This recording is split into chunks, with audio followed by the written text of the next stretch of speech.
Sorry, my volume was all the way down, so if someone had said hello, I wasn't ignoring you. I just didn't hear you. Hey, Christian, it's Pharrell. Hey, Pharrell, how's it going? Thanks for joining. Good. Yeah. Just saw your I just saw your email. I'll let you know about next week Tuesday if I can make it. Probably by the end of the week. Great. Yeah, and if you can't, I'm trying to figure out another option for folks who can't make that date but still want to participate. So stay tuned. Okay.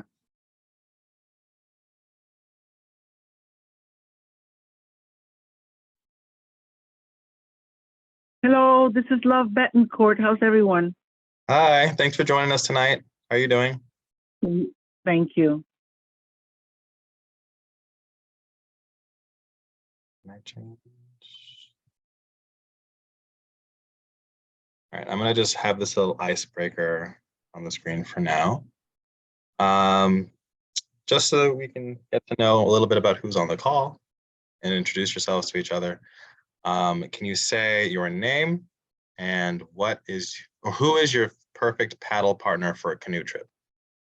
We've been using this icebreaker lately in the office, and it's come up with some pretty interesting results. Hi, I'm sorry. What is your name? My name is Christian Murphy. I'm the ecology coordinator for Bronx River Alliance. Mr. Murphy? Yes. Hi, I'm making a call phone. I'm on the phone, okay? Okay. My name is Love Betancourt, and I am the president of Villa Maria Homeowners Association over here in the South Bronx. Thank you so much for joining us. Thank you. I'm also a CB2 member. Nice. Well, welcome. Welcome to the meeting. And if you would be interested to share, if you could imagine your perfect paddle partner for a canoe trip down the Bronx River, who would you choose? I don't know anyone yet. Doesn't have to not be aware. a person on the call. It could be a celebrity. It could be a cartoon character. Oh, okay. That is cute. I think I would choose The Rock. Okay, that's a good choice. Okay, thank you. I'll be here. Great, thanks.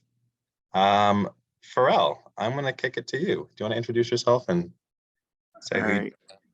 Yeah, no worries. My name is Pharrell. For those of you that don't know me, I'm a volunteer for the Bronx River. I've been volunteering. I mean, dedicated probably last year. A good dedication was for that. My volunteering time with Bronx River. I also volunteer for Drew Gardens, which is kind of near to Starlight Park and the whole Bronx River community. And yeah, just if you guys ever have any events, I'm always willing and wanting to lend a hand. So that's me. And my perfect paddle partner. I was thinking about it, right? The first thing that came to my head was who I would not want as a paddle partner, and that would be myself, because I don't know if you know this, Christian. I don't know if Maggie ever told you this, but back in Flotilla 2022, that was the first one I did. Flotilla 2022, Maggie was canoeing alongside me, and she noticed a phone in the river, and she was like, "Pharrell, can you pick that up, please?" And I was like, "Sure, no problem." And me not even thinking about it, I just reach out and let the canoe unbalance, and I threw myself in the freaking water. Oh no, I did not know that. Yeah. Oh, sorry. No, it's fine.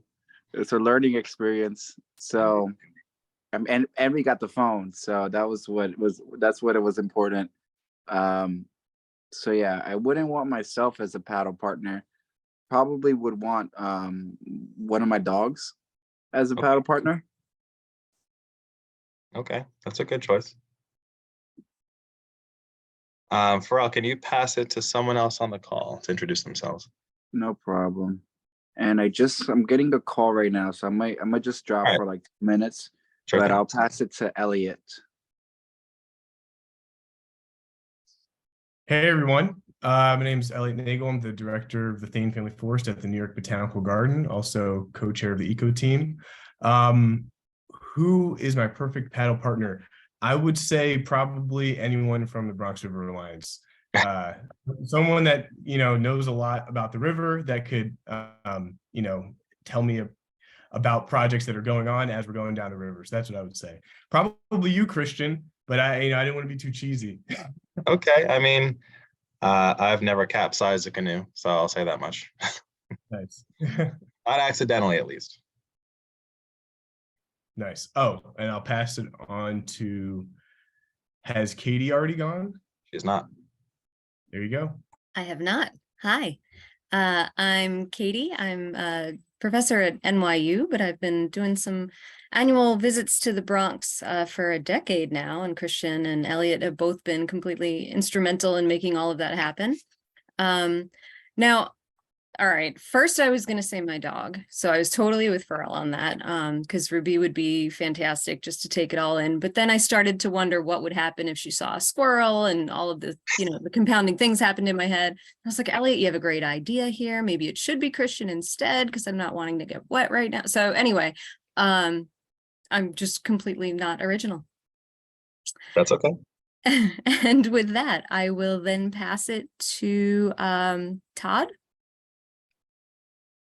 Okay, well, thank you. I'm Todd Forrest. I'm Arthur Ross Vice President for Horticulture at the New York Botanical Garden. And I have the best paddle partner of all time, which is Sacagawea, who was the ultimate canoe paddle partner for the Lewis and Clark expedition. And they would not have survived without her understanding the landscape and the river. If you're going to be going on a paddle trip, you should have a partner who knows what they're doing. I'm fairly certain that Sacagawea knew what she was doing. So I am going to pass it on to Amira. Hopefully that's okay. Hello. So my name is Amira. I am an environmental analyst with Save the Sound. So thank you for inviting me, Christian. This is my first Bronx River Alliance meeting. And I would say, since I'm a huge Star Wars fan, I think my paddle partner would be Ahsoka Tano. Very powerful female lead Star Wars character. So definitely my paddle partner. Great. Do you want to pass it on to somebody else? I'm going to pass it over to Rebecca. Hi, I'm Rebecca Swadek from New York City Parks. I'm the director of wetlands. And my perfect paddle partner is my normal Bronx River paddle partner, Sarah Donatich. She's my hydrologist and a good friend of mine, and I've paddled on the river with her many times in many different scenarios, and she's a great one to do it with. I will pass to Katie Friedman if you haven't gone. Hey, no, I haven't gone. Hi all, Katie Friedman. I'm with Save the Sound. Perfect paddle partner. I'll go colleague route like Becca did and say Sarah Powell. Yeah, I appreciate her upper body strength. I would like to be in the back guiding our direction, but would love her to be putting in the work, moving us forward. Awesome. Oh, and I'll pass to, I came on a little late, so I don't know, did Victoria go already? Nope. Okay. Hey y'all, I am Victoria Turo. I'm the community outreach coordinator with the Bronx River Alliance. And my perfect paddle partner, I think I said this at a staff meeting, would be our old recreation coordinator and my former supervisor, Roderick Bell. He definitely is someone who always knows what he's doing and is just a super calming presence on the river. And we miss him a lot around these parts. But I can't really see, unfortunately, who is okay. on the call. So Christian, if you don't mind passing it to someone for me, that'd be great. Yeah, I'll pass it to Marty. Hey, Marty. Hi, everybody. It's so nice to be with you. And volunteers for the Bronx River are so important. Thank you for that work. I too am a volunteer for the Bronx River. I have been on the board of the Bronx River since I guess 2001 when it started. And I used to teach at Fannie Lou Hamer Freedom High School. Wow. My favorite paddle partner, my wife. We have paddled the Bronx River together a whole bunch of times. We haven't capsized the canoe together. We did the rapids at the Tremont Avenue successfully. Yeah, that would be Katya to Kat. And I don't think Gabrielle has spoken. Hi, my name is Gabrielle. I'm actually a graduate student from Hunter College in the urban planning program, and I'm just interested in learning more about the Bronx River Alliance. My perfect paddle partner would be Dak Shepard. He's hosts one of my favorite podcasts. So I thought he'd be interesting. Cool. Do you want to pass it, or I can pass it for you? Oh, can you pass it for me? I can't see. Yeah. Let's go on to Matthew Lundquist. Sorry. Hi, my name is Matt Lundquist. I'm a assistant professor at Marymount Manhattan College and in the biology department, and I do research in the Bronx River, and I'm also a eels mentor for this year. And I guess my perfect pal partner would be my undergraduate advisor, Jeff Halvel, who's an aquatic entomologist and extremely crazy person, extremely interesting person, and would definitely take us into the most dangerous and ridiculous parts of the river. Great. Well, adrenaline junkies, I suppose. I'm going to kick it to Alicia Lee. Thank you. My name is Alicia. I'm also a student and in the Bronx. This is my first eco team meeting, and my perfect paddle partner would probably be a canoe stabilizer. Okay. I mean, okay. I love company, but not getting wet is always a priority. Yeah. Yeah. For those of you who don't know, you can get little pontoons you can put on the side of the canoe, like training wheels on a bicycle, that make it almost impossible to capsize. So not a bad choice. Not a bad choice. I'm going to pass it to James.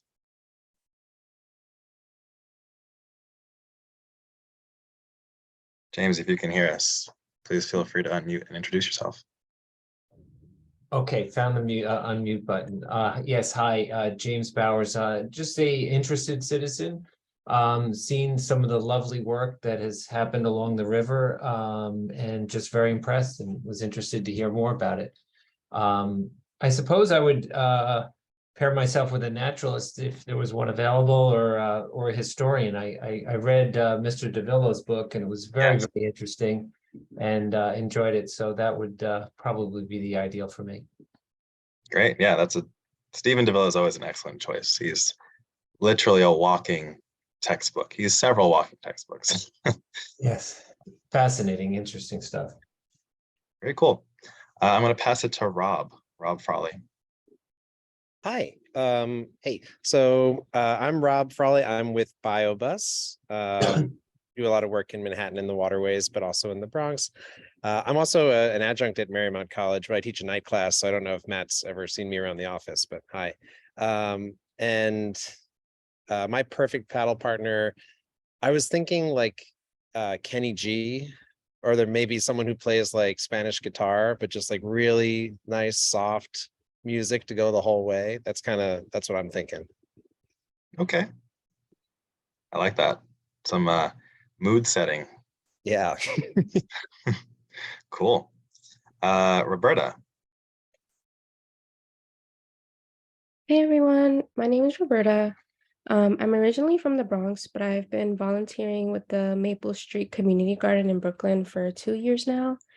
And this would be my first year working with the Bronx River Alliance. And I would say my perfect paddle partner would probably be my boyfriend, because we've done the kayaking at Brooklyn Bridge for like 4 years now and never capsized. So that's probably a good sign. Yeah, that's a good track record. Thanks, Roberta. Ricardo. Hey everyone, I'm Ricardo. I'm an undergrad at NYU who's also just really interested in staying involved with BRA and the eco team. And I would say my perfect paddle partner would be my girlfriend, but I've done that, and I think I'd rather like go on a trip with a Pokemon, like a water Pokemon, just to like see how that would be. The type and Pokemon would probably depend on what type of water we're in.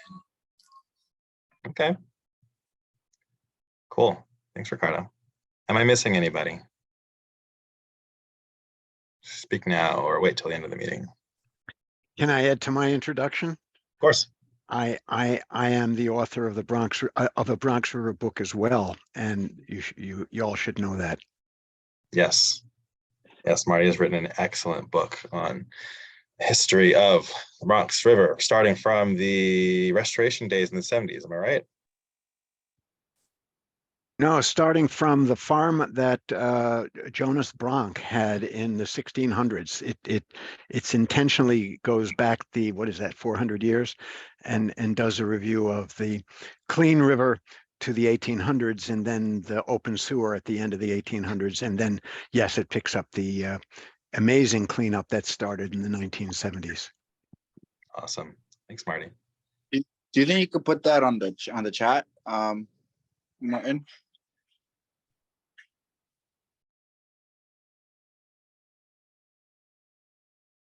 There you go. If you look up The Bronx River by Martin Ducat, you'll find it.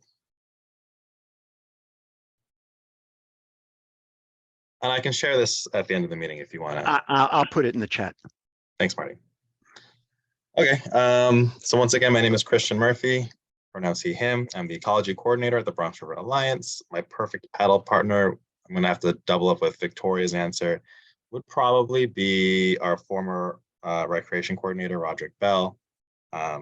You're in very good hands if he's your paddle partner. I'll just say that much. Okay, why can I not go forward? Well, I wanted to show the agenda really quick, but I'm somehow stuck not being able to go backwards, but only forwards. So I hope you saw the agenda. I emailed it out to all of the participants, everybody who registered. I'm trying to cram in a lot in this meeting. I don't know that we're going to get to absolutely everything, but I'm going to do my best. So welcome to the Bronx River Eco team. We're a little cohort of scientists, community members, partner orgs, students, and anybody who's just generally interested in the ecological health of the Bronx River. Just some quick housekeeping. Please try to keep yourself on mute unless you're going to speak. And you can feel free to raise your hand if you want to ask a question or make a comment or type in the chat. If there are links that I reference, I will do my best to send them out as quickly as I can at the end of the meeting. We'll try the 1 mic rule, and if you have a comment or a response to make, please just keep it respectful.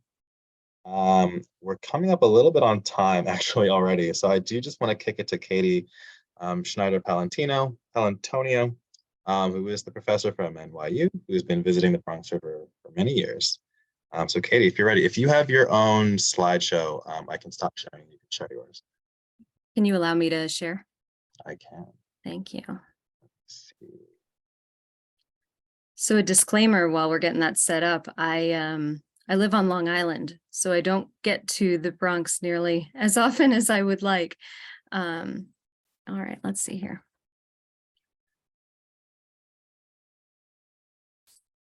Okay, so for the past decade, the students in my ecological field methods class have been coming to the Bronx River. We were originally going to both Shoelace and to Shoelace Park, right by the kayak launch, and the Botanic Gardens to kind of compare upstream and downstream and to look at both water quality as well as the invertebrates that you find in the river. And when we're doing this, you can see Bob Ward here. I'm sure many of you know Bob. We would fill these leaf packs with 30 grams of leaves, traditional or leaves that are from the area. So maple, oak, those types of things. But 30 grams go into a leaf pack, and then we submerge it in the river for 3 weeks. After the 3 weeks, we then retrieve the leaf packs. You can see Bob's wife, Halela, here, and we sort through these samples.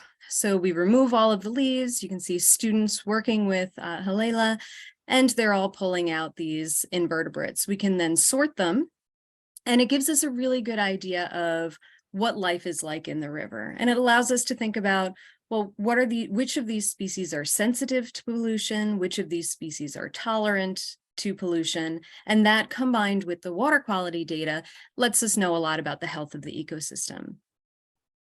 And so when we're doing this study, as I said, we've been doing it since spring of 2013, we're following the Stroud protocol. So this is our typical protocol that we use. It's what a lot of stream ecologists will use. And you can see the leaf packs that are there right underneath that chapter 1 introduction heading.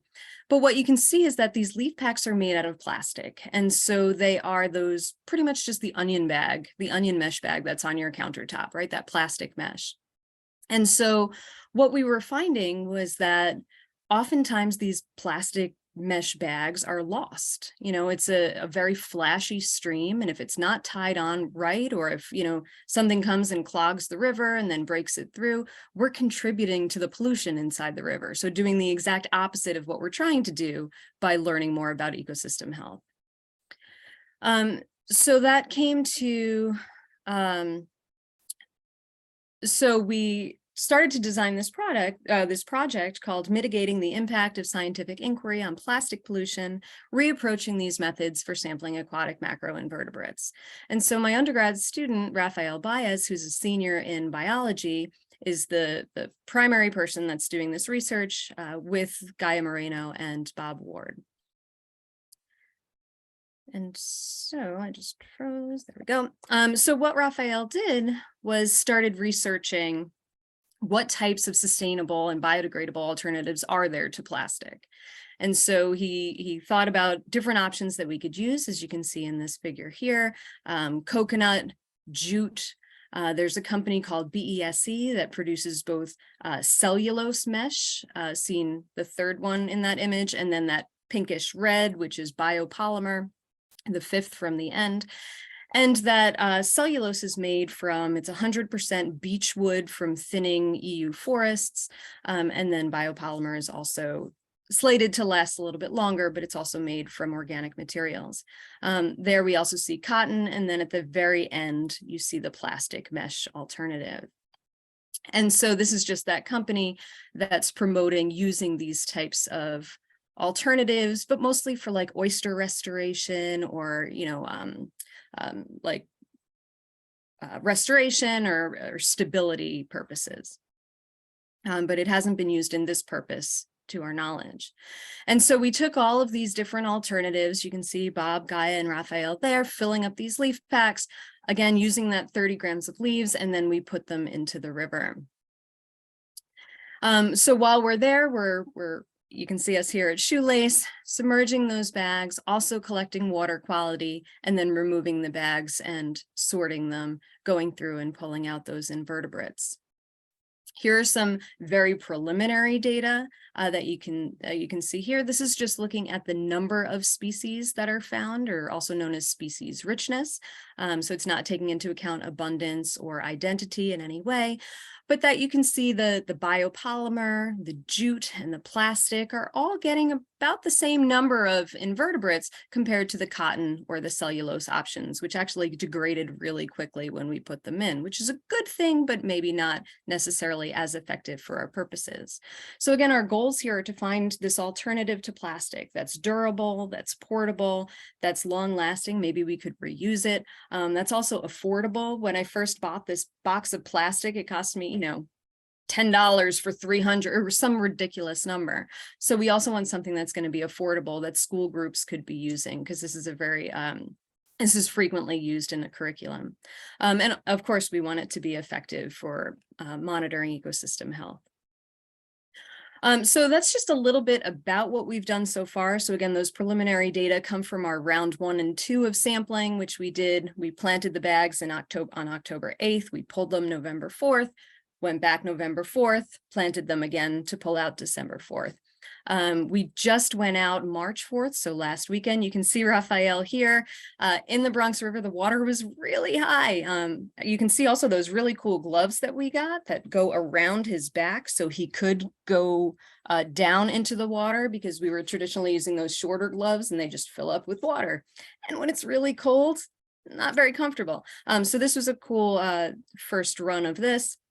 Dexterity was a little compromised though, so it was a little hard to work with. But anyway, so we just put them back out in March on March 4th. We're going to be pulling these again March 25th, planting them, and then pulling again on April 15th. And if anybody is willing to come out and volunteer to help us sort, you don't have to get in the river, but you can sort along the shore. We would love for you to see what we're doing. If you'd like to participate with the water quality efforts, we'd also love that. And you can contact both Raphael and me using our email address, or you can hit me up in the chat. And thank you so much for giving me the time to highlight what we're doing. And I can't wait to hear more about what everybody else is doing too.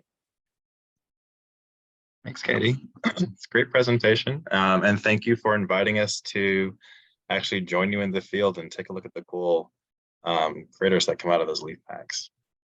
Does anybody have any questions or comments? I guess just one quick question that probably could be answered. March 25th, that date, is that also, that's also the coastal cleanup, right? Are those two coinciding, those two events? Those two volunteer? They are independent events. Okay.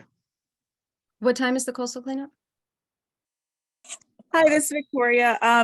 Sorry, yeah, the coastal cleanup is at Soundview Park. So it's all the way at the mouth of the river. And that's going to be from 9 a.m. to 11 a.m. Okay. So bummer that we can't line up some objectives there, but definitely I'm sure Christian will share with me the event information. And if you have a registration link or anything, we'd be happy to post those opportunities on our website. So that folks that are in the upper river section can plug in if they don't want to head all the way down to the mouth of the river that day. Thanks, That's Victoria. an awesome idea. Thank you. Bill Busk, I see your hand.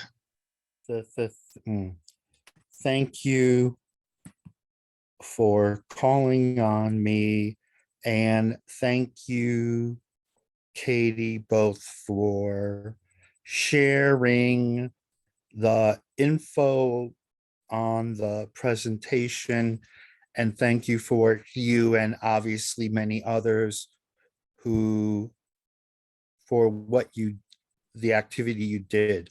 My question is regarding what you may have observed on water quality and also steps. You had mentioned some type of a title for all I kept thinking of is, oh, this is the echo version of when you go to a meeting and they go, we're going to use Robert's Rules of Order. You mentioned something, and that was the type of steps you were taking for your activity. I have communication problem, and am I describing this correctly, or could you please correct me now? No, you're absolutely correct. So we use a traditional protocol known as the Stroud protocol, and I'll put it in the chat. And that's the method that a lot of people who are investigating the macroinvertebrates will use. And it also allows us to look at which of the invertebrates that we see are tolerant to pollution and which are more sensitive to pollution. I wish I had some of our, maybe when we present as a follow-up with what we found, we'll share more of the water quality data, maybe something we've learned over the past couple of years. I think that would be a great idea, Bill. Okay, and since what you were looking at was our smaller environmental friends,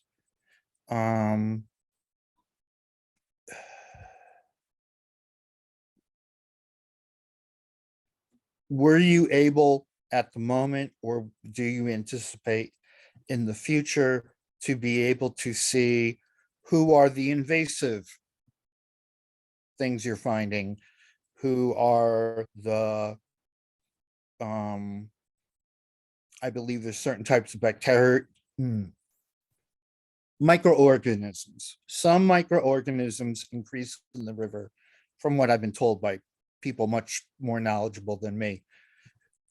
They are signs of mainly effluent overflows on days like today or worse from our bougie friends upstream who don't even want to deal with the people that live here, forget acknowledge that their microorganisms stink.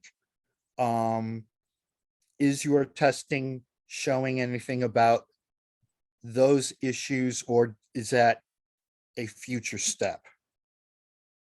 We haven't been looking at that directly, so we're looking at the invertebrates, mostly, small crustaceans and things like this.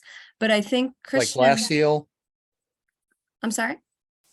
GLASS eels. No, even smaller. So Okay, stuff that cool. we're looking at is like the size of a rice grain. All right. And then the last thing is, I haven't done any garbage cleanup in the river since COVID, but prior, there were steps apparently being taken to not disturb, let's say, sunfish, which once again, having grown up not in New York, I understand they're part of the biodiversity. But if you used to fish as a kid, they weren't a popular part of the biodiversity versus if you found a fish nest and it was trout. But the person running the cleanup respected that. We had to stay clear of that. And I remember one thing commenting was that the stretch of the river we were at had a lot of obviously sand from the street cleaning runoff. And also down by the river house, if you look on the upriver side of the burr, the material on the floor is higher and does not look healthy. Whereas where the side where the water comes up and the water level goes up and down is a bit cleaner because it flushes out. So is this type of investigation possibly leading to us being able to clean up some areas and still be sensitive to our friends who are smaller and needed, yet still clean out things that the environment, and I mean the man-made city environment, dumps in the river? Well, we'll be able to see a lot of the debris buildup that you're talking about in some of our measures of something that's called turbidity.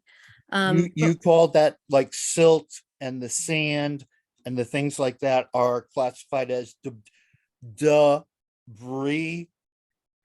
Well, if we're talking about in some ways, yes, that could be something that's moving. I'm not through. questioning. I just want to, as I said, I'm trying to learn things like the terminology, because I would think debris, little garbage from upstream, or yeah, look at that. So we did see a lot of this as well. So here are the e-scooters that were right off of the kayak launch. So my students were bringing them out and notifying people, parks people nearby. We're constantly pulling things out while we're doing this work. Okay, so that's obvious debris, but you also classify the silt and the sand and things like that. And I'm sure nowadays there's some of the micro plastic probably involved with that from, oh, but it's beautiful Westchester microplastic. But you would, that if you say debris, we should understand it's included on that. I'm just trying to make sure I learn the right words.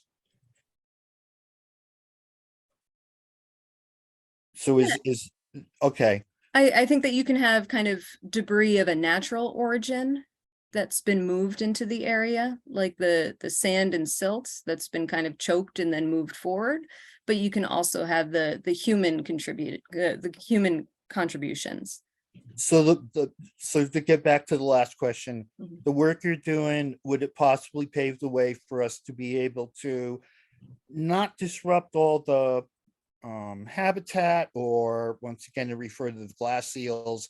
I know that at some point they literally need things like what you're creating to literally hide and develop, or they would actually be wiped out by predators. And they're probably not the only organisms that have that situation in their beginning stages. So will there be possibly a chance to use the information you're digging up so that we could, quote, literally dig up the pollutant, the debris that you're talking about, but still protect to a degree the bio diversity in the, especially from either at the old dams, if you're going up into Westchester, or from the 182nd Street Dam to the Burr? Potentially. I mean, our project is putting these packs in for 3 weeks at a time, but there are other places that have used them for things like oysters, these types of alternatives. And I think we might actually hear more about some of those projects even tonight, maybe, right, with water quality, right, Christian? We are. Yeah, we're going to hear a little bit more. Yeah, we've got a couple other presenters on the call. So we might hear some interesting things about that as well from them too, not just from me. Cool. Any other questions or comments for Katie? Otherwise, I'm going to ask that folks please try to hold off on questions unless you have a burning desire question until the end, because we do have a pretty full agenda. And I'm going to bounce around a little bit and pass it to Todd Forrest now. Todd, if you have slides, you're more than welcome to share them. Otherwise, I'll just put up my own slideshow. I have slides, so I'm going to see if I can share them. Yeah. All right, let me see how this goes. This is good. Can you all see that? Yes. All right, excellent.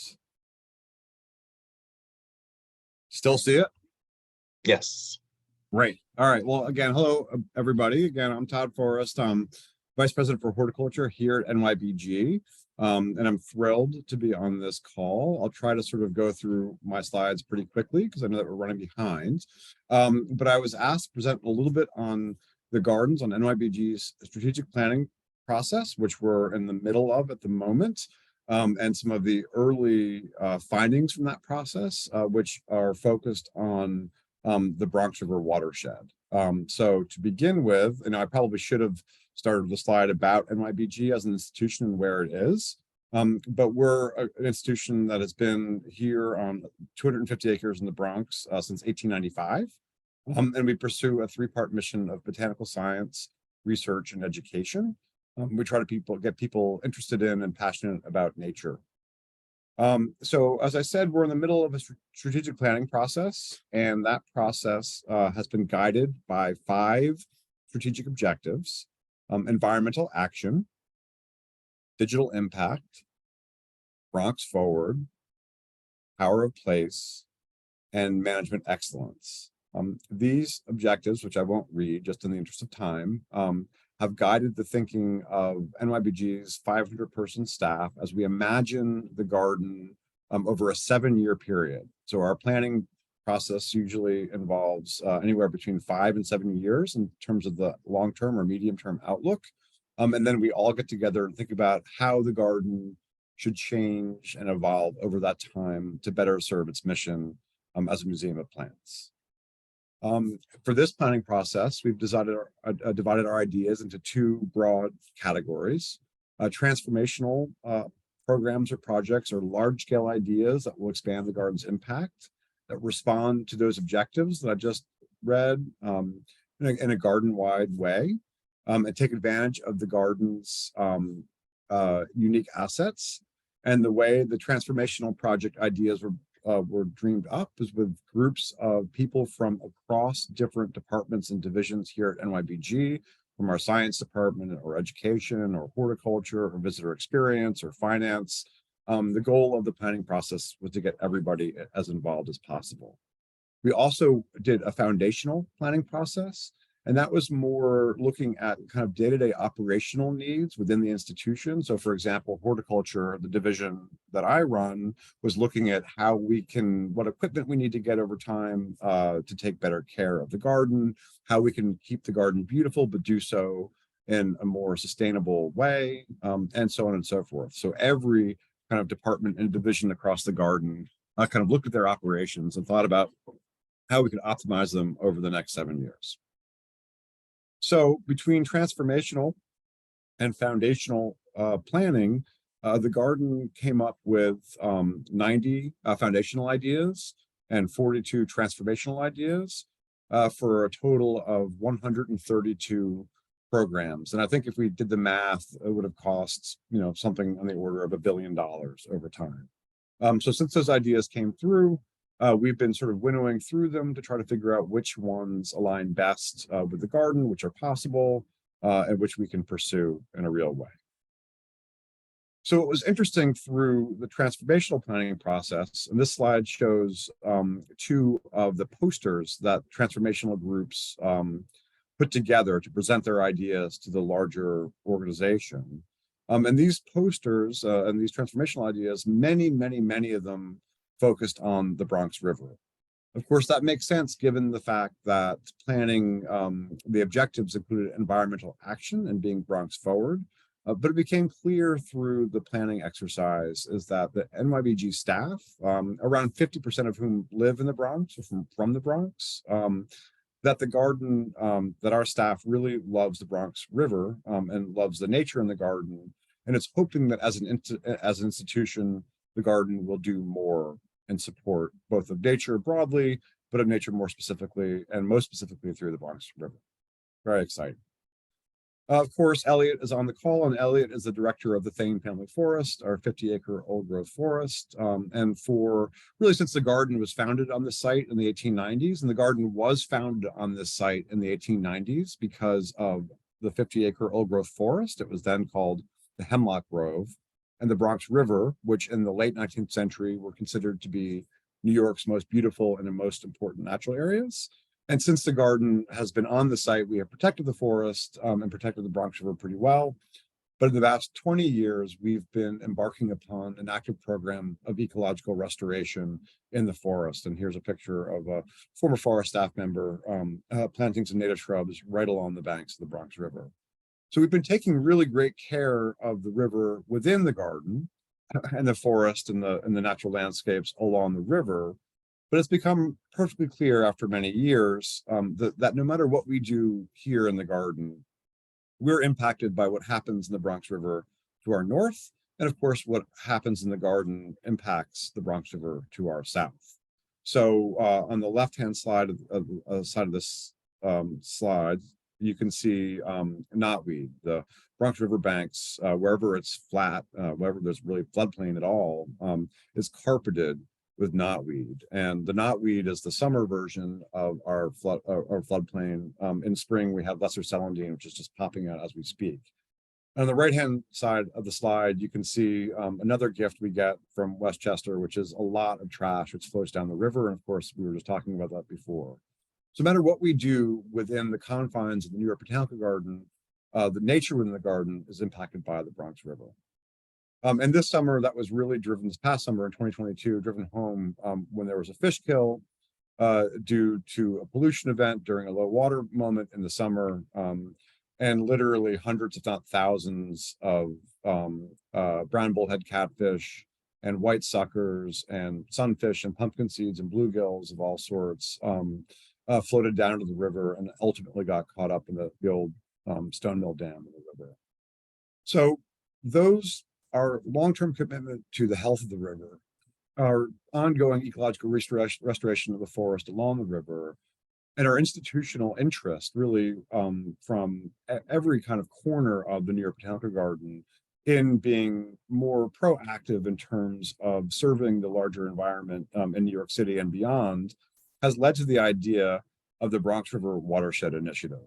Of course, we're still in planning and we're still in the early thinking about this initiative, but the idea is to take the garden's institutional strengths, our botanical research, our education programs, of course, our ecological restoration and horticulture skills, and also our capacity to reach out and engage with stakeholders really throughout New York and beyond, to start to help partners like the Bronx River Alliance and the Natural Areas Conservancy and the Natural Resources Group and Westchester County Parks, and all of the people who are working along the Bronx River to make the Bronx River healthier, to do what we can to pitch in and help those efforts, and use, again, our institutional strengths to support those efforts kind of going forward.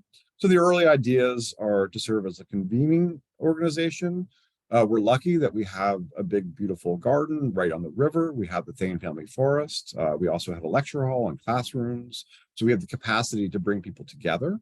Of course, we have a huge amount of horticultural expertise, which we often share with people who live up and down the watershed, who are just gardeners, who are interested in making their home gardens more beautiful. But we want to help them make their home gardens more river smart and healthier for the environment, and so on and so forth. There's lots of ways that we feel that we as an institution kind of can step in and help all of our partners like the Bronx River Alliance do the good work of taking care of the Bronx River. So that's a very brief overview of the thought that grew out of our planning process. And in the interest of time, I will not answer any questions unless you have a burning question. I think that was the rule, right, Christian? Only burning questions might be answered, but I'd be happy to reach out and talk to any of you after the fact if you have any interest in this. And again, the idea here is we're still in the thought process, and I really view everybody who's on this call as a partner. And I look forward to working with you all on this exciting initiative. And thanks, Christian. Thanks, Todd. Excellent presentation, and really, really, we're very thankful to have the garden as, such a reliable partner. And I do want to call out that when that fish kill occurred, the garden really took the initiative in pursuing that, contacting DEP and DEC and the other agencies to figure out what had happened in the river. And so, we're very thankful to have you as a partner, and we're excited to be, moving forward for the benefit of the river and the communities through which the river flows. So a lot more to come, in other words. Thanks again, Todd. Yep, thank you. Thanks, guys. All right. Amira, if your presentation is ready, I would love if you would go next. Awesome. So just give me 1 second just to get my ducks in the row.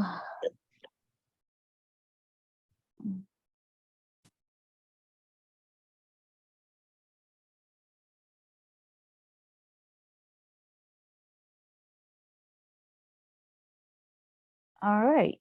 Can you see my screen? Yes, looks great.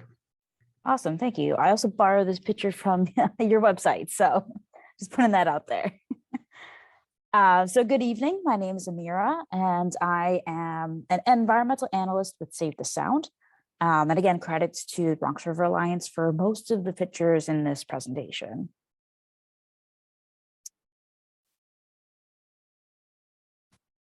Okay, so I'm going to keep this brief, but just a brief overview about what we'll be talking about today.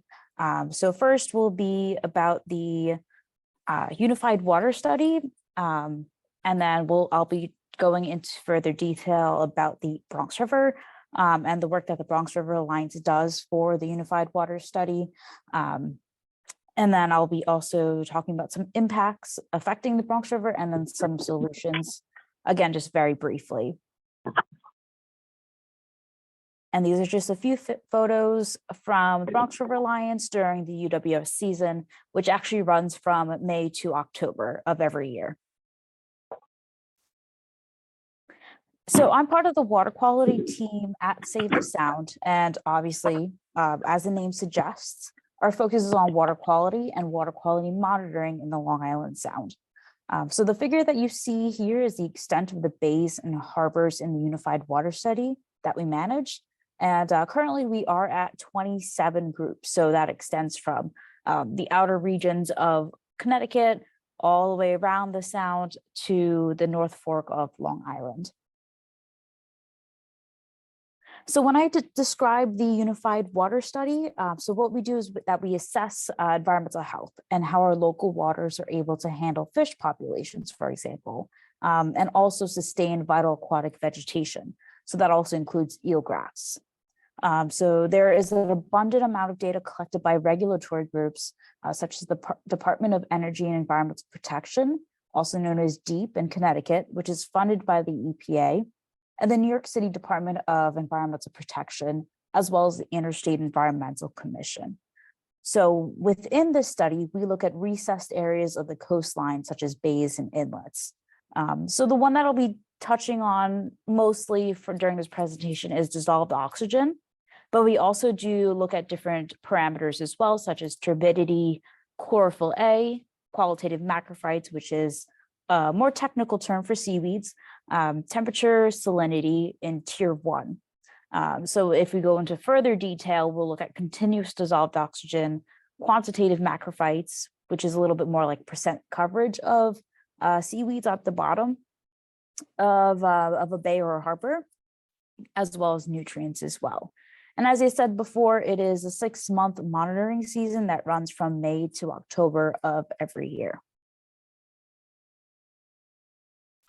So obviously the Bronx River Alliance does contribute to our Long Island Sound report card. So all of the data that you have, all the parameters that you've seen, there is data collected over those 6 months. And that all gets compiled into a report card. So our most recent report card was published in mid-November of last year. And then that contains 2 years worth of data. So 2022 compiles data from 2020 as well as 2021. Sorry. Yeah, so no, that's not right. 2019 and 2020. The next one will be 2021 and 2022. So this is a screenshot from the Sound Health Explorer. So this puts all of the data collected from the Long Island report card and actually puts it on an interface or an interactive website. So the different colors that you see on the screen here are actually different grades of each section of the Long Island Sound. So the greener portions are healthier waters, but as you move closer to the western end of the Sound, you'll see it becomes a little bit more orange and even more red. So if I click on further detail, so this is an area zooming in on the Bronx River. So it did receive an F, but I'll go into details as to why. But this map that you see here next to that red portion of the Bronx River is actually a GIS or Geographic Information System rendered map that actually randomly selects sites. So we essentially just put the Bronx River into a formula, and then which calculates the amount of water area. And then using GIS, we're able to select random sites that the Bronx River Alliance actually samples from during the season.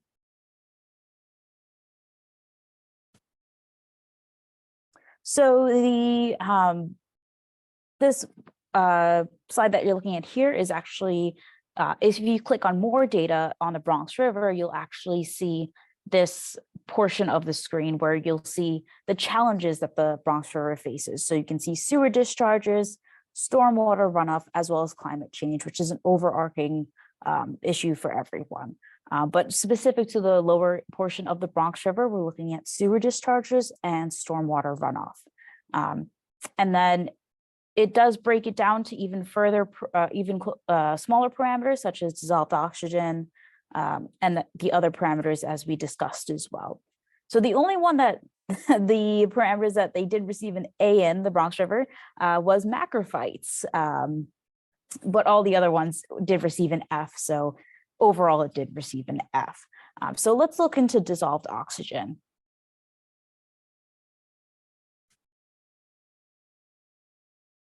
So this image that we're looking at is actually an interpolation of bottom dissolved oxygen data in milligrams per liter on July 22nd, 2021. So the blue portions of this map, while it is a little bit better than the red portions, it's still pretty low in terms of dissolved oxygen data. So for the bluer portions, the dissolved oxygen levels hovered slightly above 3 milligrams per liter. And by definition, this is considered hypoxic water conditions. During prolonged periods of time, if hypoxic water conditions are present, it could be detrimental for the environmental health of local waterways. The red portion, as I did mention, is actually worse than 3 milligrams per liter. So I believe the data for 2021 during this day was actually 0.5 or 0.6 or even 0.1. So it was pretty close to zero. But what's even kind of more mind-blowing is that the definition for anoxic conditions is actually dissolved oxygen levels less than 1 milligram per liter. So it wasn't even hovering around 1, it was closer to the 0 end, which is a little unsettling. And if these anoxic conditions are present for a long period of time, this actually can lead to mass die-off. So for example, the mass die-offs that Todd was talking about may have been led to anoxic conditions, may have not. But I know during especially last year, wasn't around for 2021, we did experience a big fish die-off, I want to say in July. So this may be like a recurring issue that we may be facing. So another issue that I wanted to discuss is also in relation to sewer discharge. So this map is also part of our Sound Health Explorer. So right now we're looking at a map of the Bronx River watershed. Look, I believe Todd's looked a little bit neater than mine did, but this primarily looks at impervious coverage surfaces within the Bronx River watershed. So impervious surfaces can be defined as areas covered by impenetrable materials such as asphalt, stone, or rooftops. And within the Bronx River watershed, we're looking about 27%. So that's almost a third, if you look at it that way, of areas that is covered by these impenetrable surfaces. So essentially what happens is that whenever it rains, this water isn't absorbed by the ground. It kind of just runs off into our streets and then especially into our local waterways, which can affect its ecological health. And further going into detail about the stormwater outfalls. So there's roughly about 100 stormwater outfalls that drains to about 39 square kilometers of this watershed. And this is only a portion of the watershed. The Bronx River watershed extends much further north than this. So in association with stormwater, that's primarily water that drains off from your streets, but we also have combined sewer overflows, as many of you know. So that combines your household sewage, especially when it rains, with the stormwater sewage into one, and it does drain into these locations. And this slide or screenshot was actually taken from the New York State Department of Environmental Conservation's information locator. So as you can see, the total drainage area is about 27,000 acres, while the New York City drainage area is about 4,000 acres as well. So that information can be viewed here. So some options or some alternatives to combined sewer outfalls are different long-term control plans that have been developed by the DEP as well as EPA. So there are EPA required plans for those combined systems. And obviously there is agreement for more actions required as well. And I've included some links down below for more information. And some other things is what can we do? So we list green infrastructure, municipal projects such as rain gardens, collective efforts, especially between groups. And then we essentially follow the issues and prepare for providing input to improvement plans as well. And in general, my suggestion, join coalitions, obviously, and organizations, and be part of the process for cleaner water. That pretty much wraps up my spiel for tonight. So I want to thank Christian again for inviting me on today to speak about a little bit about the Unified Water Study tonight. Thank you so much, Amira. That was an excellent presentation. It's a couple of things in there that even I didn't know. But yeah, very cool. Sad to see that, we are getting an F. But hopefully, as time goes on and more initiatives are put in place to help protect our waterways, we'll see that change. And yeah, looking forward to continuing on with the Unified Water Study again this year. We'll be sending you much more wonderful pictures from our little seaworthy dory from the mouth of the Bronx River. We appreciate it. Thanks again, Amira. Thank you. Okay, I'm going to pass it now to Becca. I just want to move along with the agenda a little bit. I know you're moving very quickly on the agenda, but on that last presentation, could you say something about dissolved oxygen over time? Yeah, so one thing that we noticed is that hot water does not hold on to as much oxygen as cold water. So during the summer, just by default, the river has less oxygen in it. The water just gets very hot and it loses oxygen. Then when you combine that with algal blooms, which are fed by excess nutrients from runoff and sewage, the algae, as it consumes, well, it's consuming carbon dioxide initially, and then as the algae dies, the process of decomposition consumes oxygen. And so those two things really deplete the water of oxygen during the summer and can lead to some fish kills. We have seen some fish kills associated with that. Christian, we don't have dissolved oxygen data over time, though, do we? For this specific study, no, we don't have continuous monitoring. That would be the tier 2 monitoring, where you would see the fluctuations on a diurnal scale, so from the day and the night. We have considered joining the tier 2 study, but it is a little bit more involved than what we're currently doing. But certainly, it would be interesting to see those finer details for the Bronx River. So maybe someday in the future. Yeah, I know that the oxygen goes up a little bit at night and goes down during the day, but again, there's different factors that can influence that as well. Katie. What are the obstacles to joining the tier 2? I think it's time and capacity. I see. Yeah, because actually Save the Sound does completely fund all the work, which is really, really incredible. It's not a lot that we have to spend from the Bronx River Alliance, so it's really amazing that we get to participate. Anyway, I'm going to move on. I know I see some questions. I do want to hold questions until the end, just so we can get through these presentations. So I'm going to pass it to Becca Swadek. Becca, if you're ready. Yeah, I'll try to be as go as quick as I possibly can. I just wanted to give a quick Alewife River Herring update for you guys. Last Friday, we officially opened the fish passage at the 182nd Street Dam, which is always an exciting feat for the year and never without issue.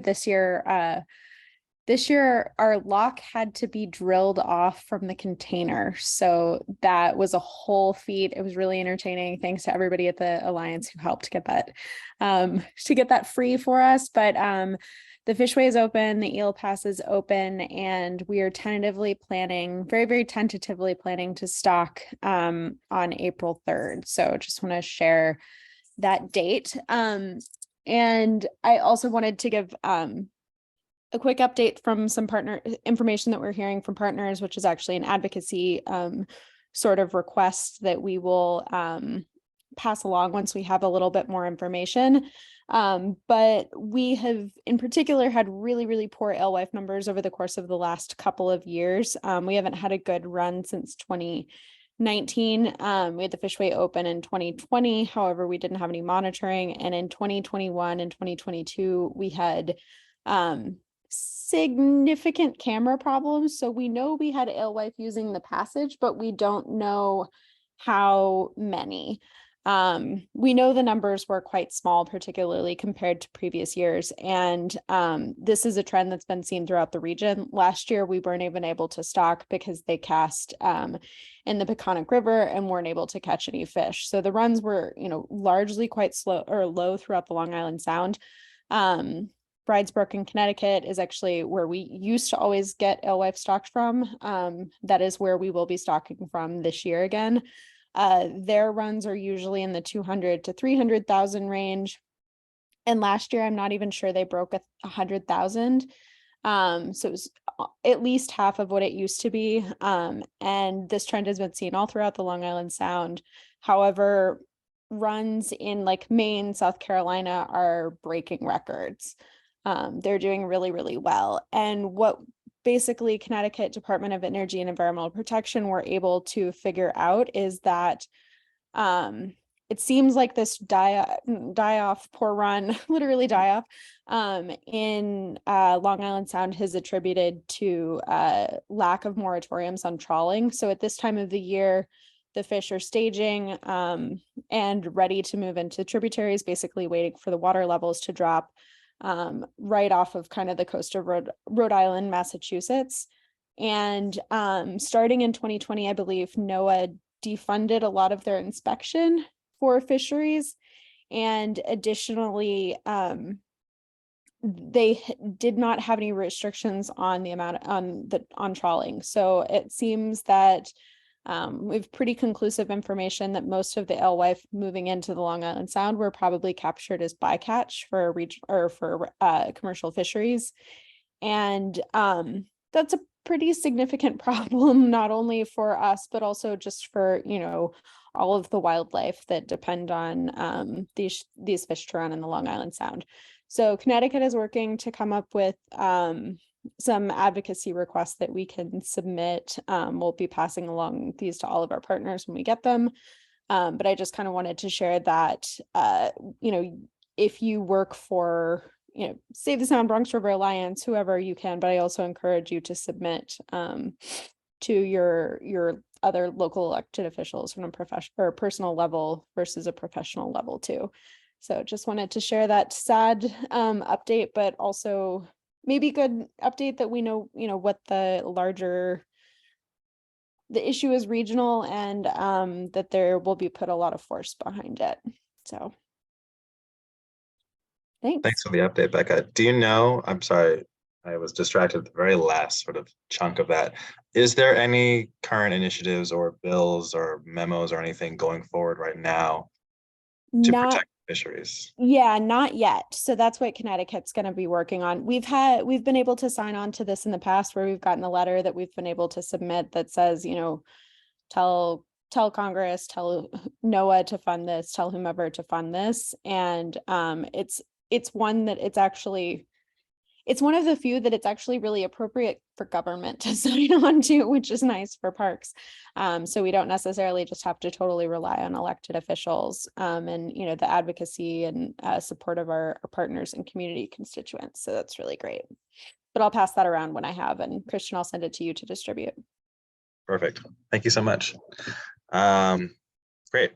And just to let folks know that we are actually going to move forward with the fish restocking in April. We're hoping that we actually get fish to restock. And we will report out on how that goes, and hopefully it goes really well. So I'm sure there's some questions about this. Happy to talk more at the end of the meeting or towards the end of the meeting. I do just want to move forward a little bit and share some other updates. Just do this the way I want to. No, this is not. Okay. So we are changing the way that we do our typical water quality monitoring a little bit this year. Typically, what we've done is visit 8 sites in Westchester County and 7 sites in the Bronx to test for fecal pathogens as a proxy for sewage effluent.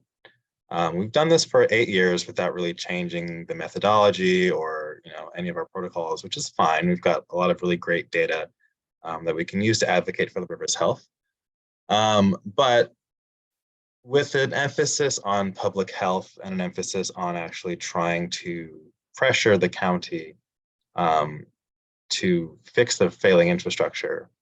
What we're going to try doing this year is actually targeting specific outfalls. And so instead of just sampling at the sites that we've been sampling at, a lot of them are kind of in the middle of nowhere. They're just pretty easy to get to, but they're not necessarily next to any significant infrastructure on the river. We're instead going to be trying to sample directly near outfalls so that when we get spikes in bacteria, we can attribute them to the outfalls that are nearby and direct Westchester County to prioritize those areas for repairs. In the Bronx, we're considering adding more sites where we have canoe put-ins and where we know that active recreation takes place along the river, because we want to be seeing what these numbers are and whether or not the public is really getting close to water that could be harmful at certain times of the summer. We know that when it rains, the rainfall overwhelms the sewer system in the Bronx, and that leads to more sewer outfalls on the river. And so the more information we have there is the better equipped we are to actually schedule our own programming. And we do use the data to determine whether or not we need to cancel any of our own activities on the Bronx River out of an abundance of caution. And so with this new framework, we're going to be changing that, adding some more sites in the Bronx, and changing the way we do our monitoring in Westchester County to look really closely at the infrastructure in particular. We've also added nutrient sampling, so we're able to test for things like nitrates, phosphates, and detergents to just kind of bolster the information that we're getting. And we piloted this in the fall and had pretty good results that we'll be reporting soon. So we'll be moving forward with that. Of course, this is a volunteer opportunity and everyone is absolutely welcome to participate. We really rely on volunteers to increase our capacity, but we're also very thankful for people for donating their time and efforts to really keeping the river safe and healthy and clean, and also keeping it a beautiful, safe space for the communities who use it for recreation. So more on that to come soon. I just wanted to put it all on your radars that those changes are happening. Happy to talk more in a bit. Okay. So in a sort of similar vein to what Todd was saying, we are also working on some strategic planning for the benefit of the Bronx River. We are updating the Bronx River Intermunicipal Watershed Management Plan, which is a long sort of mouthful that we usually just abbreviate to the Watershed Plan. We have hired a consultant who's going to help us through this process. And essentially what we're doing is looking at the original plan, which was released in 2010, which was a guiding document that outlined priority restoration projects that would help to protect the Bronx River's ecosystem, make it cleaner and safer and healthier, find ways to reduce stormwater runoff into the river, and find ways to create new parkland from sort of disused industrial facilities and things like that along the river.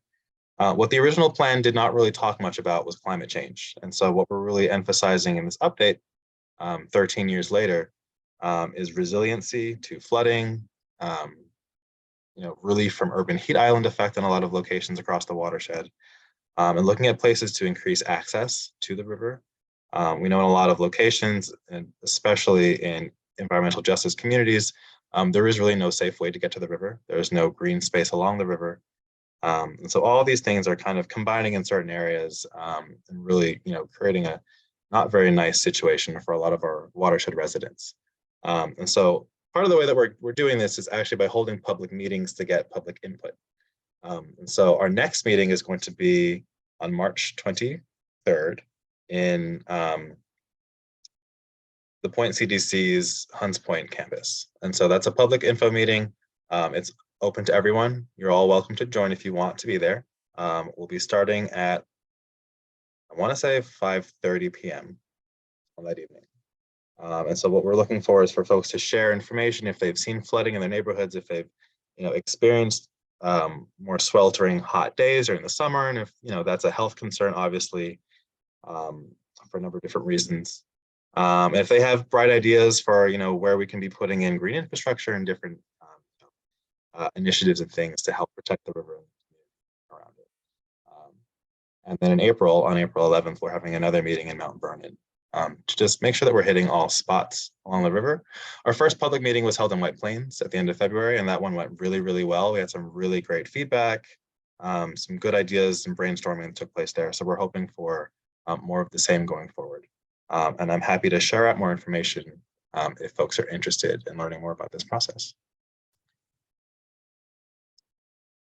Okay, so we've got. Put the link in the chat, just so you know. Thank you so much, Victoria. Appreciate you. I just want to share some upcoming events that we have on March 15th. That's a couple of days from now. We have a bird walk. We're co-leading this with New York City Audubon. And this, I think, is going to be our 4th bird walk along the Bronx River. And they've gone really, really well. We've seen some really cool things. And so if that's something you're interested in, or if that's maybe not something you've done before, but you think you might enjoy birding, I encourage you to come out. It's free. We have binoculars, and I encourage you to, try out this activity. And I think a lot of folks consider birding a really niche activity for only a certain group of people, and it's not. It's actually a lot of fun, and it's a great way to connect with our natural spaces in New York City. So come on out. I know it's a little bit early in the morning, but it's a pretty rewarding experience. On Thursday of this week, we are screening a movie that was produced by our partners at Riverkeeper called One Dam at a Time, looking at dam removal in New York State. It's become a hot button issue, not least on the Bronx River. We're actually looking at dam removal on the Bronx River currently, and how feasible that is, and the benefits it could provide to the river. So again, this is open to everyone. This will be on Thursday evening at 6 p.m. at River House. So we'll be screening this in actually our multi-purpose room. So pretty excited about that. I'm excited for the follow-up discussion where we'll be talking about dam removal and its benefits for the Bronx River, and just in general, the ecological benefits that removing these pieces of infrastructure can provide. So I encourage you all to come out, be a part of that conversation as well. So here's some more information on the upcoming public meetings for the Bronx River Watershed Management Plan updates. I think Victoria is putting those in the chat as well. Yeah. So we're gearing up for our new water quality monitoring season. And to kick that off, we always hold a training event. So if you're interested in participating, I know Pharrell was, I think he might have hopped off the call. But I'll make sure that everyone gets this information. The training is open to, it's really open to all ages, but anyone younger than 16, I would really, expect some kind of adult supervision. So anyone 16 years or older, really 18 years or older, is more comfortable to be able to go out independently and collect river samples for us to test for water quality. Yeah, really excited to kick off the season. If you're interested or know someone who's interested, please refer them. Hoping to get as many volunteers as we can to get as much data from the river as we can this year. I'm sorry. Yes. I'm sorry, Mr. Murphy. Are you finished? No. With the event? Oh, okay, I'll wait. There's one more event that I want to call out. I want to highlight, and then I'll take some questions and answers. The last event that I want to call out is our Earth Day event on April 22nd from 12 to 4 p.m. We like to kind of round out Earth Week, which is our celebration of the Earth and the movement to protect the environment, by having an open house at River House. So our new home base, which we moved into in 2020, we kind of open it up to the public to show off the cool features that our facility has. And also do tabling events. We have paddling events. It's kind of a block party kind of vibe. It's been a lot of fun. The last few years we did this. We had great turnout, DJs, food, giveaways, and all kinds of fun activities for families. So if you're around on that Saturday, I really encourage you to give us a visit between 12 and 4 p.m. It's a lot of fun. Yeah, and I highly encourage you to be there. You don't want to miss it. Is that it? Yeah. So, Love, if you want to go ahead and ask the question that you had. Yes. the one dam at a time, what is that address, please? The address for that is going to be 1490 Sheridan Boulevard, Bronx, New York. Okay, give me a landmark close to where, or 1490 Sheridan. It's going to be in Starlight Is Park. that So I'm sorry, by the park? yeah, so our office is actually inside Starlight Park. There's a parking lot there if you're going to drive, and we're not too far Yes, from the 5 trains. so I would come in through the Westchester Avenue and So go into the park? we're a little north of Westchester Avenue, but yeah, if you're coming up from Westchester Ave on the northbound side, that's where our parking lot is. You'll have access there. Okay, wonderful. And another thing, I noticed that we have an owl over here at Villa Maria, and he comes back every year. What is there to do for an owl? I'm sorry. Would the bird guys know anything about this? The best thing to do for birds like owls is actually to enjoy them from a distance. They're actually quite feed them, shy. don't give them anything? Yeah, don't get too close to them. They're actually quite shy birds, and they can be, they can have some kind of negative impacts from too much attention. There's actually pretty sad cases of owls starving to death because they got really anxious and were unable to hunt, because people get excited when they see them because they're really beautiful creatures, but we have to remember to respect them and love them from a distance. But very cool that you get to see an owl. Just leave them alone. Yeah, but enjoy them. Like you can use binoculars. You can still enjoy the presence of the owl, but just make sure that you're letting it. Oh, great! Because one of my homeowners was excited because he's from Belgium, and he says, "Love, we have an owl." I said, "Where?" And then I said, "Yes, he comes back every year. Usually, he's on my porch. Then he goes in front of the house and the pine tree that's there." So he said, "I want to take pictures because I've never seen an owl in the South Bronx." So everybody got excited about that. But thank you so much. Yeah, very, very cool. Good to know. We share this space with all of our feathered and furry friends, and it's good to be reminded that it's not just human beings that are living here, but we also have lots of different types of neighbors, both in the Bronx and across New York City. So some of us are privileged to get to see those every now and then, like an owl. I know that on some of our canoe paddles, owls have actually made appearances. Victoria Toro, who's on the call now, has a really cool story that cannot be corroborated by anybody else on the paddle, but a great horned owl did fly over. I want to say it was the front of the canoe trip. So maybe some people at the front of the line of canoes were able to see the owl, but not folks at the back.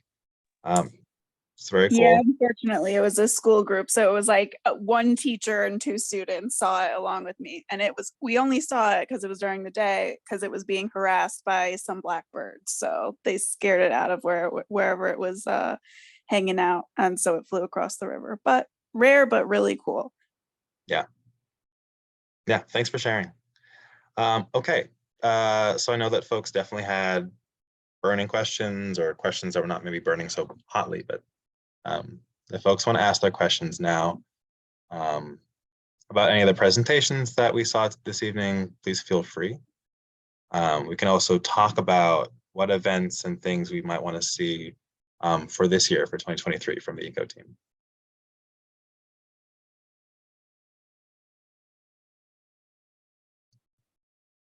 Oh, and before anybody comes off of mute, I do want to actually highlight that we are planning to do a joint meeting between the Eco team, Greenway team, and Foodway team on April 6th.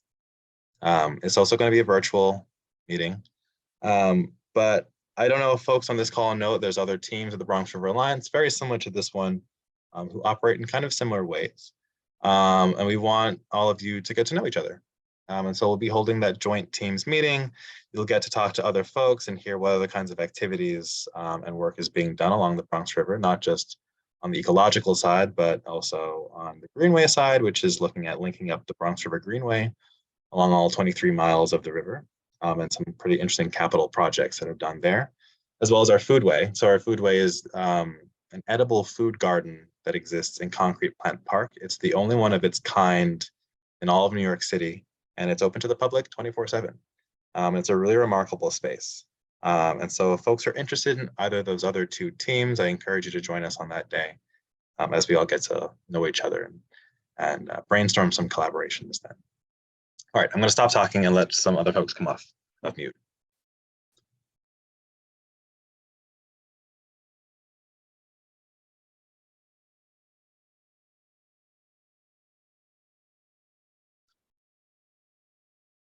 No one has any questions?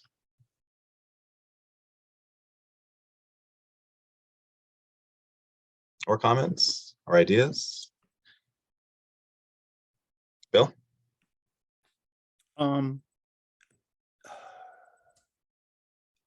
I may have misunderstood something due to my communication issues. I heard water testing, and I heard Westchester County. The last I was pre-COVID that I was more involved with this, when people in Bronx or the 5 boroughs agencies or groups mentioned that what they meant was go as close as you could to the Westchester Bronx line and test the water as it comes in from Westchester. But the way the comment seemed to be worded, I wasn't sure if is anybody aligned with us, or is our echo teams or whoever actually entering the river in Westchester and doing water samplings upstream from the Bronx? And if they are they targeting the known major problem areas of runoff, discharge up there? Yes. That's my question. Yes. So at least as far back as 2016, the Bronx River Alliance has been visiting 8 sites between Yonkers and Valhalla, which is near the headwaters of the river at the dam. And so there's testing sites in Valhalla, White Plains, Greenburgh, Eastchester, Bronxville, and Yonkers. And I'm wondering if I'm missing a site.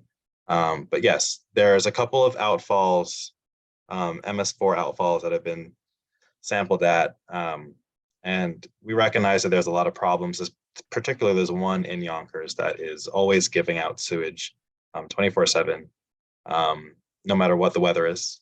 And that pipe has previously been repaired and somehow has gone back to releasing sewage over the years. So I'm not sure if another pipe collapsed or if there was, a new illegal connection that a homeowner or some kind of building owner made to get rid of their sanitary sewage. But yeah, we've been going up to Westchester for a number of years now, and what we want to do differently this year is specifically sample at the outfall pipes that we know or suspect are giving off sewage. And that way we can communicate to county officials that those are our priority areas for repair, right? So that they can add it to their very long lists of things to do. But we want them to take it seriously, and there is also a sewer consolidation effort happening in Westchester County, which, long story short, essentially it's a patchwork of jurisdictions across the county, where some pieces of infrastructure are owned by the county and some are owned by the municipalities. And it becomes very expensive to do repairs because of the weird way that the ownership works. And so what the county is looking at is actually changing that and unifying the ownership so that repairs would actually be cheaper. They'd be sharing the crews, they'd be sharing the machinery and whatnot that is actually necessary to make those repairs. So in the long run, regarding community or county water or sewage systems, Or is this obviously because they're more suburban, they do still have homes who, some of them may have their own water wells, and definitely a lot of them have their own sewage systems. When you're talking about these repairs, is it only for the publicly operated systems, or is this trying to deal with any private homeowners who, let's say because of the flooding or climate change or whatever, they may have thought they weren't in a water zone and now they are? Could you just a little about who or what is this repairs are happening with? Yeah, we believe primarily the trunk lines of the sewer lines are where the problems are, and those are kind of so the big pipes that direct the sewage to the treatment plants. I don't remember where there are plants, but there's a handful of them along the Bronx River in Westchester. And we actually think that in a lot of cases, the joints where the pipes actually meet and change directions are falling apart. And there's other areas where some pipes have probably simply just collapsed. The other issue would be individuals connecting pipes from their sanitary sewers to the stormwater drains, which should never have sewage coming out of them. And those are much harder to track. The entire process is going to be very burdensome and will involve putting cameras up the pipes to look for issues and actually find out where the problems are. It's going to be a very long-term repair process. But the idea is that if we can find the locations that are really, really giving out a lot of issues, like a lot of sewage is coming from them, that we can maybe prioritize that those areas get repaired first. Primarily, it's going to be the public side of things, and then where there might be septic tanks that are collapsing and leaking sewage through the groundwater, that's also a thing that has been put on our radar, but we don't know yet how prevalent that issue is. But the more we know is, we'll absolutely be sharing that with all of you. Marty?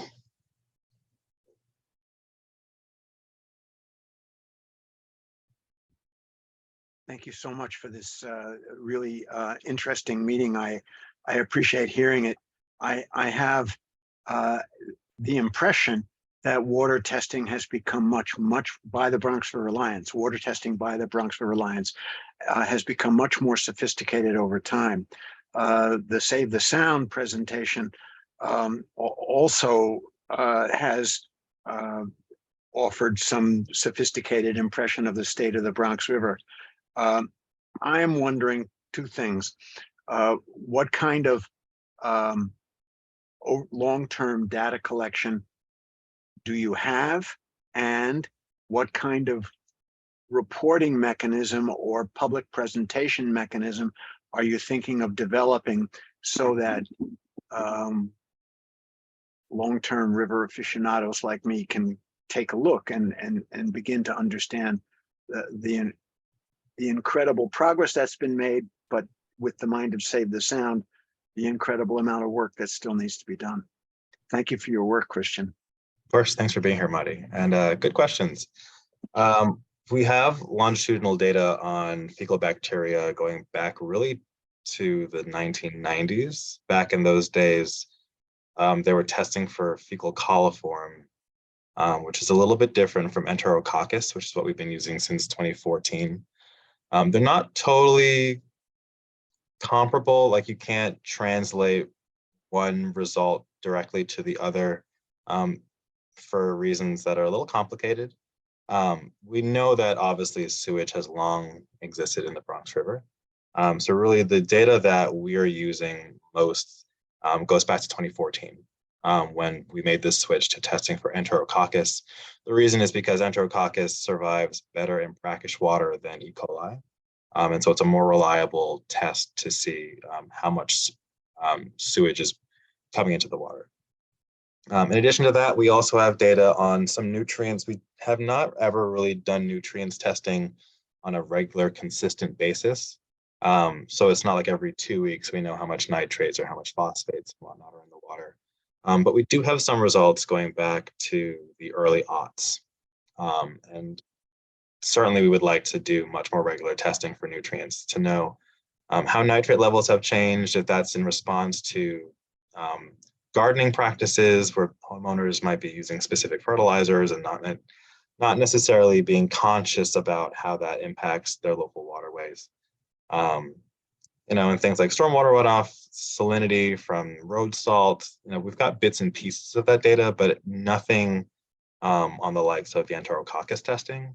And so really it's that fecal bacteria is our strongest sort of long-term data set. We have a new website where we're going to be putting all of this data up. That should make it very easy to see and play around with and download. It's still a little buggy. It's not quite ready for us to really launch it in full at the moment, but we will be launching. You have an incredible wealth of knowledge yourself. And for those of us that aren't scientists, which I am not, I'm an economist, are you going to do any interpretive writing that I might enjoy reading?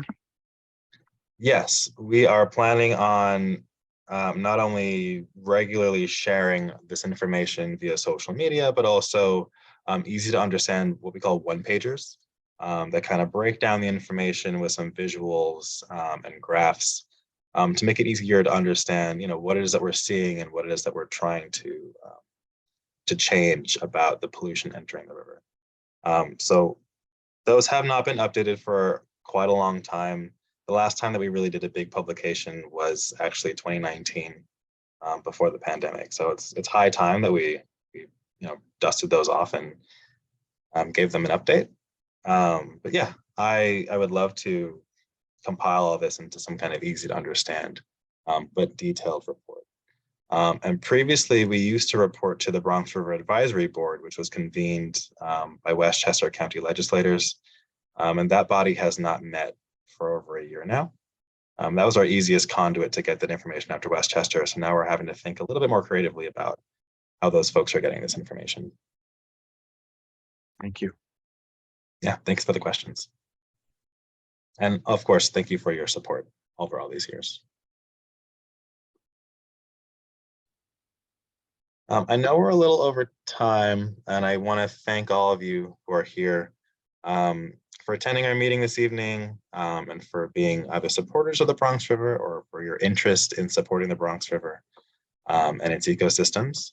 If anyone has any other questions or thoughts or ideas of things you might want to see the Bronx River Alliance do in 2023, please let us know. Always happy to answer emails as well. We're really trying to find ways to engage this team in person more this year.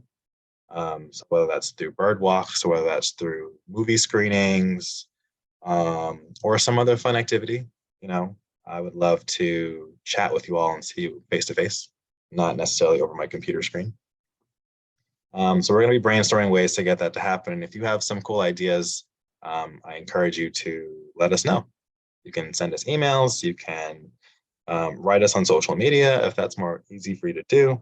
But we'd love to hear your ideas and find ways to engage with you in your ways. So thanks again for being here. If anyone has any parting thoughts, otherwise, have a wonderful night. Thank you so much, Mr. Murphy. Have a good night, everyone. Good night. Thank you so much for being here. Thank you. See you soon. See you soon. Thank you, everybody. And as much as there might have been some on the surface bad news, my heart skipped a beat when the First Lady sharing, I think her name is Katie, Yes. showed the sound. Because I'm originally from Connecticut. My family's based out in New Haven. Growing up, we still had the factories operating. There were rivers you could not even touch the water because it was so caustic. My dad would tell me stories of a different river that hit my town that would change color based on what the factories were working on and discharging at that time. So I was a kid when they first started the EPA, which nobody expected to do much because it was started by Richard Nixon. But visiting my cousins, in the past year, they were telling me all these portions of the Connecticut shore on Long Island where you can now clam. So one of my cousins, to feed his crack habit, he borrows people's clamming permits, clams, and then goes to bars and shuck them. I have not seen that happening since I was a little, like 5-year-old, and my Italian grandfather would take me to bars with him. So it's a sign of the CLEAN of the sound, which we are actually, Soundview is a portion of the sound. They make a big stink about they're watching our work, helping to bring back the oysters, but clams are more sensitive. And so if they were able to do that, we should be able to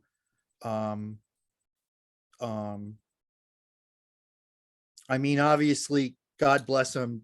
Some of the founding people that were here when I first came remembered the old days when the river was a dump, literally a dump. If you're missing somebody who owed their bookie money, you looked in the river. Or if somebody stole your car, you looked in the river. That's where it was dumped. So the cleanup was done by some people who are still members here, many people who have passed, but we are standing on the shoulders of those giants. So that map and seeing that reminded me of how much has been accomplished by ourselves and our allies and people who had that same spirit that we are continuing. So that's the positive. Yeah, thanks for that, Bill. And it's amazing that you are, one of the folks who's really seen that transformation over the years from when it was an open sewer system, basically, to a river that is still not where it needs to be, but is getting there. And that progress is really encouraging to keep us moving forward. So, thanks for still being in this space and for still supporting these efforts. And hopefully very soon, we will have a river that you can fish from, and that you can swim in, and that we can enjoy those benefits the way that folks used to hundreds of years ago.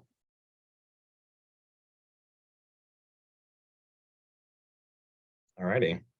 Well, I'll see you all on the river soon, and enjoy the rest of your evening. Take care, everyone.